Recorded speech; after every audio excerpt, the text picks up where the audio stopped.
I wanna be the very best that no one ever was. Assalamualaikum warahmatullahi wabarakatuh. Selamat datang di pembelajaran online IPA terpadu untuk siswa kelas 8 MTS Muhammadiyah 1 Samarinda yang insya Allah soleh dan soleha. Pada pertemuan hari ini kita akan melanjutkan materi kita minggu lalu yaitu tentang gerak pada makhluk hidup. Yang pada hari ini kita khususkan kepada sistem gerak pada manusia, yaitu berupa organ penyusun sistem gerak pada manusia dan kelainan serta penyakit pada alat gerak manusia.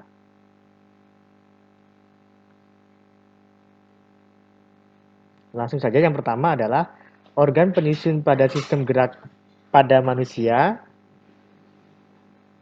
terdiri atas rangka, otot, dan sendi. Jadi sistem gerak pada manusia itu tersusun atas rangka, otot, dan juga sendi.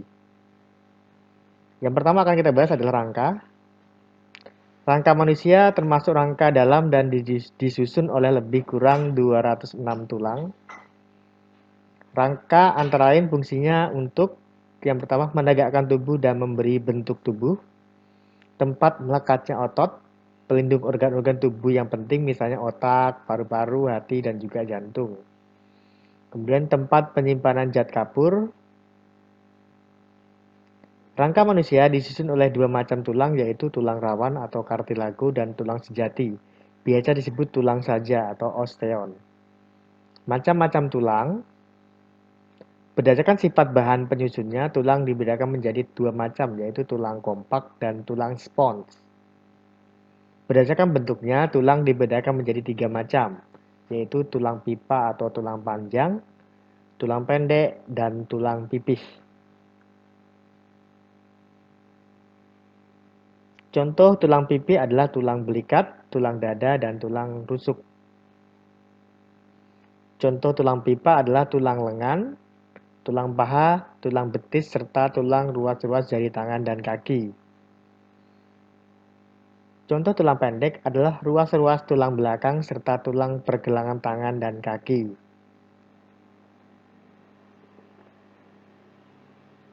Struktur tulang. Struktur tulang terdiri atas sumsum tulang, kemudian tulang spons atau bonggol tulang, tulang kompak. Ya, jadi tulang itu tersusun atas bonggol tulang, kemudian tulang spons, tulang kompak, dan sumsum tulang. Susunan rangka manusia. Jadi tulang-tulang ini yang bergabung menjadi satu kesatuan dinamakan dengan rangka. Nah, tulang pada manusia, kelompok tulang pada manusia dapat dikelompokkan menjadi tiga kelompok, yaitu kelompok tulang-tulang kepala atau tengkorak, tulang-tulang badan, dan tulang-tulang anggota gerak. Untuk tulang anggota gerak, ada tulang anggota gerak atas dan anggota gerak bawah. Tulang tengkorak, ruas-ruas tulang belakang, tulang dada, dan tulang rusuk termasuk rangka aksial. Gelang bahu, gelang panggul, tangan, dan tungkai kaki termasuk rangka apendikular atau rangka tambahan. Persendian. Tulang-tulang penyusun rangka manusia saling berhubungan satu sama lain.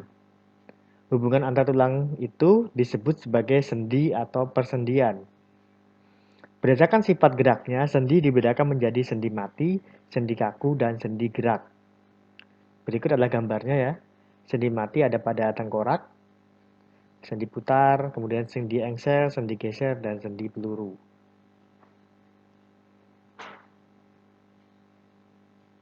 Sendi mati atau sinartrosis adalah hubungan antar tulang yang tidak memungkinkan terjadinya gerak. Kalau penghubungnya itu disebut terdiri atas tulang rawan atau kartilago, maka sendi ini dinamakan dengan sinkondrosis.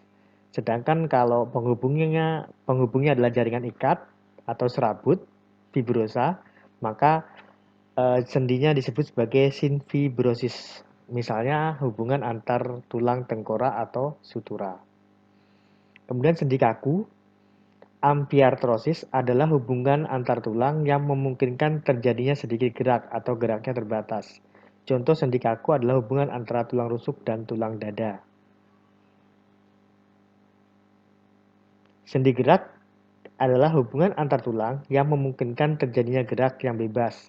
Contohnya adalah sendi geser, sendi peluru, sendi gulung, sendi engsel, sendi putar, dan sendi pelana.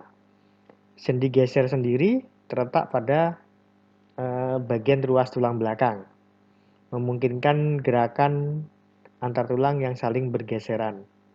Kemudian sendi peluru memungkinkan gerak ke semua arah atau ke segala arah. Contohnya adalah pada tulang bahu dan juga antara tulang paha dan pinggul ya.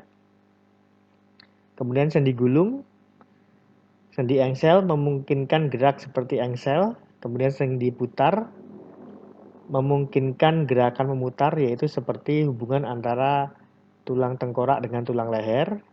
Kemudian sendi pelana memungkinkan gerakan seperti orang mengendarai kuda.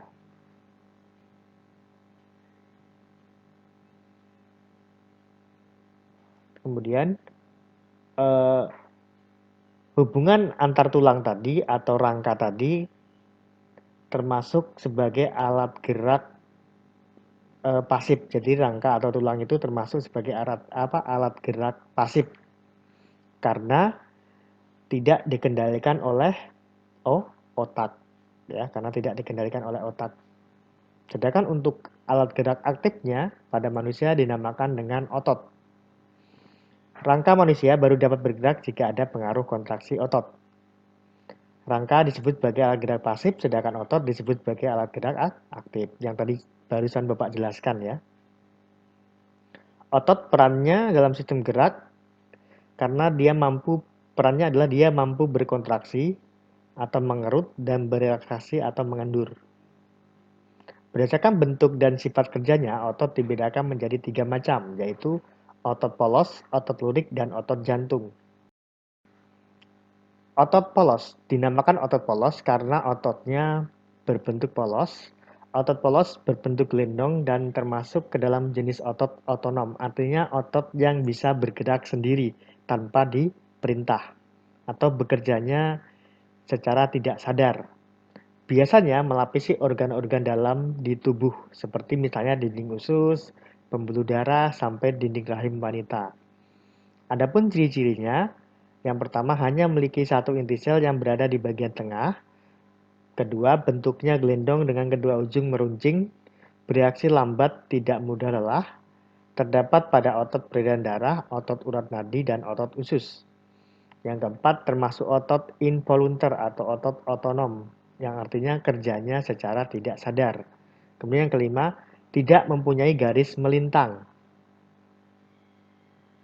Yang kedua adalah otot lurik. Otot lurik disebut juga dengan otot rangka. Letaknya menempel pada rangka tubuh dan digunakan sebagai alat pergerakan.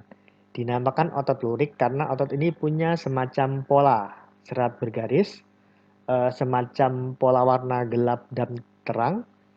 Berbeda dengan otot jantung, otot lurik merupakan otot yang volunter, artinya kita harus secara sadar menggerakkan otot ini. Adapun ciri-ciri dari otot lurik, yang pertama adalah inti selnya banyak dan berada di bagian tepi. Bentuknya silindris, panjang, punya ribuan serabut yang membentuk jaringan otot.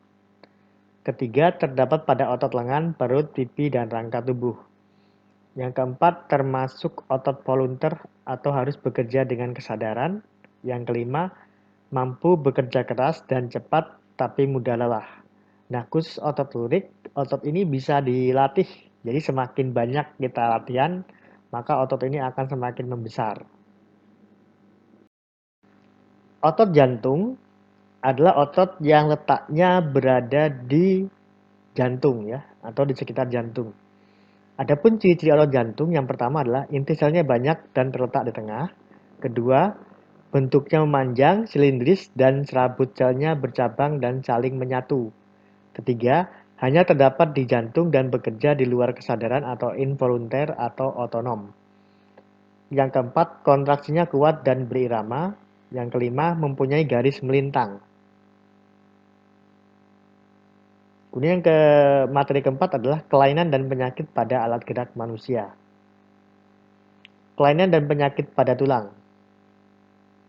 Yang pertama adalah akibat kecelakaan.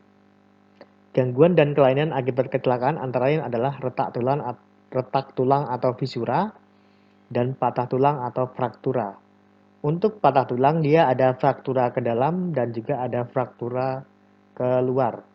Fraktura ke dalam adalah patah tulang yang patahnya mengarah ke dalam, sedangkan fraktura keluar adalah patah tulang yang mengarah ke luar, artinya tulangnya sampai menembus kulit dan terlihat dari luar. Akibat kekurangan gizi. Kekurangan vitamin D dapat mengakibatkan terserang penyakit tulang yang disebut rakitis. Kekurangan kalsium dapat menyebabkan penyakit yang disebut sebagai osteoporosis. Akibat kebiasaan sikap atau sikap tubuh yang salah. Ada 3 jenis, yaitu yang pertama adalah kiposis, yaitu sifat duduk yang terlalu menunduk sehingga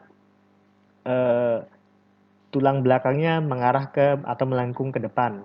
Sedangkan lordosis adalah sikap duduk yang terlalu tegak sehingga tulang belakangnya sedikit tertekuk ke arah belakang. Sedangkan sklerosis adalah sikap duduk yang salah, yaitu duduk terlalu miring sehingga tulang belakangnya membentuk ada bagian yang miring ke bawah dan juga ada yang miring ke atas.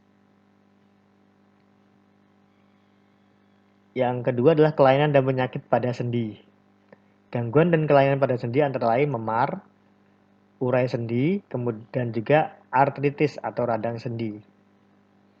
Yang ketiga, kelainan dan penyakit pada otot.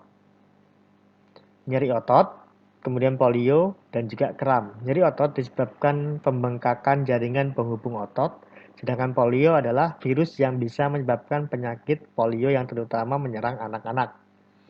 Kram dapat terjadi karena aktivitas otot yang berlebihan atau cuaca yang dingin. Kemudian kesleo yang hebat dapat menyebabkan tendon terputus akibat tarikan yang tiba-tiba dan kuat. Yang terakhir adalah miastenia gravis, yaitu otot yang secara berangsur-angsur melemah dan menyebabkan kelumpuhan.